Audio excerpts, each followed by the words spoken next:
Duşuň dowamında taraplar Türkmenistanyň Birleşen Milletler Uramasynyň Merkezi Aziýa üçin öňläş diplomatiýasy boýunça Sewit merkezi bilen hyzmatdaşlygyň häzirki ýagdaýyny we geljekki ugurlaryny ara alyp maslahatlaşdylar.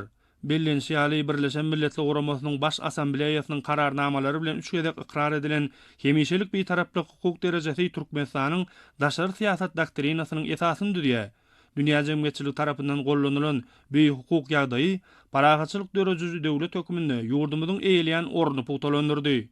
Hormatly prezidentimiziň daşary siýasaty Sewitde onuň çäkleriniň daşynda durnuklugy, howpsuzlygy, özara düşünşmäge ýardam bermäge önükdirilip, Birleşen Milletler Uramasynyň ýörelerine dol laýyk gelýär.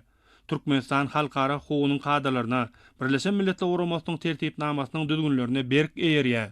Türkmen halkynyň milli lideri Gahrman Arkadamyň başlanýyşlary dünýä jemgyýetçiligini gapmaňarçylyklaryň öňüne almagyň, awadançylygy üpçün etmegiň ýeketäk we ygtybarly guraly höküminde ynanşmak, özara hormat goýmak medeniýetini pugtalandyrmaga çagyrýar.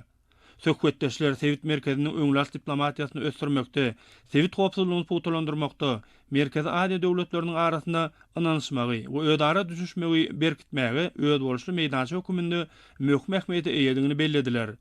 Pikir alşmanyň dowamında ýakyn wagtda geçirilmegi meýilleşdirilýän belelikdäki çäreleriň taýýarlygy we geçirilmegi, şeýle hem Birleşen Milletler Uramasynyň howandarlygynda amala aşyrylýan Sewit maksatnamalarynyň hemde taslamalaryň çäklerinde hyzmatdaşlyk meseleleri ara alyp maslahatlaşyldy.